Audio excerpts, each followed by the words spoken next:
I'm a prison guard at this penitentiary. As I was doing my rounds today, inmate number 1857, hanging on his cell bars, shouted at me, "Hey, your daughter's 7 years old this year, right? She's the first one I'll visit when I get out." "What?" Enraged, I rushed to the bars and grabbed his collar, and he laughed as if it were amusing. Inmate 1857. His name is Rick, the most notorious criminal in this prison. Rick is a psychopath who killed a woman in her 60s, chopped her up with a knife, and even ate her flesh before claiming insanity. Rick was incredibly lucky. The victim's son actively sought leniency for him. The devout Christian son decided to forgive Rick in the name of God, even after his mother was brutally murdered. It was something I couldn't understand at all. Thanks to this, Rick was acknowledged as mentally impaired and received a 15-year sentence only. After his sentence was confirmed, Rick began to show his true colors. He constantly hurled insults without reason and threatened to kill the families of those who irritated him once he was released. Knowing his madness, people grew anxious as his release date approached. The ironic thing was that this psychopath was a dutiful son. Having lived with a single mother his entire life, he cherished her dearly. His mother began preparing to open a beef jerky store with Rick about a month before his release and started sending boxes of jerky and letters to the prison.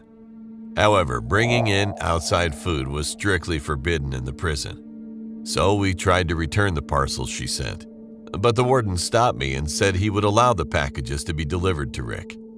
I couldn't understand his actions. The warden must have been bribed by Rick's mother.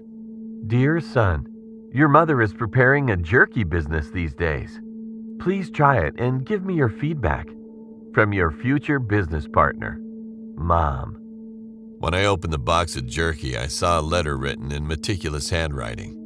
She seemed quite serious about the business, sending a box of jerky made with various recipes to the prison every week.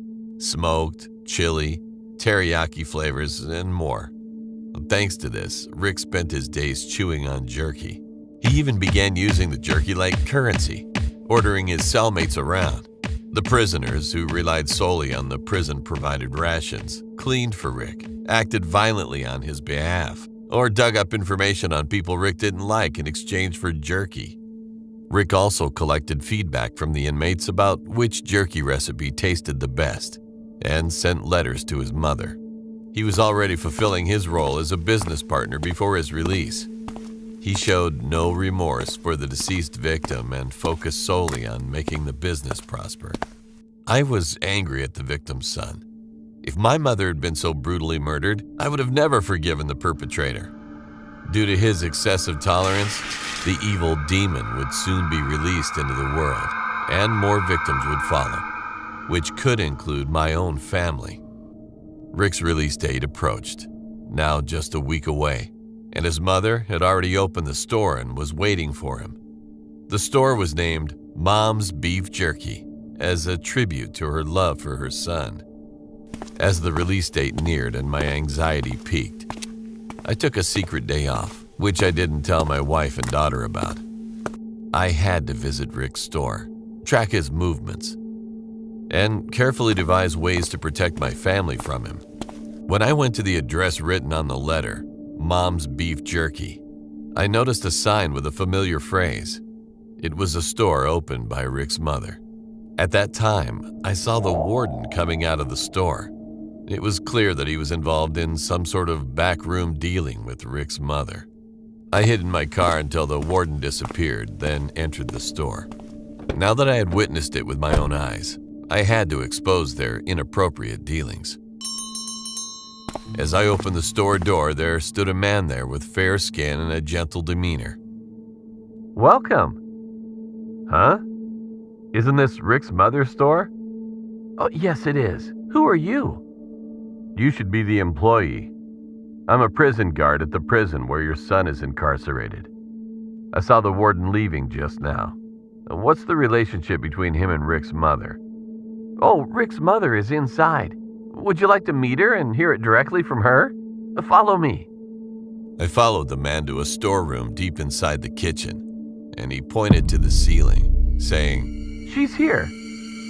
There, a middle-aged woman's head was hanging from the ceiling, shriveled and twisted after being soaked in sauce. Ah! What is this? I was so shocked that I screamed and collapsed on the spot. Then the man smiled brightly and said, "I'm the son of the woman who was killed by Rick. I've been waiting for Rick to be released and come to this store as soon as possible. Whew! I've sent the rest of the body, and now only the head remains. I'll prepare the head according to the final recipe Rick advised, and plan to send it to the prison tomorrow." I ran out of there in utter disbelief and didn't tell anyone about what happened that day. A week later, I saw the corner of the prison warden's mouth go up strangely as he stared at Rick, who was happily tasting the last delivered jerky. And not long after his release, Rick went missing.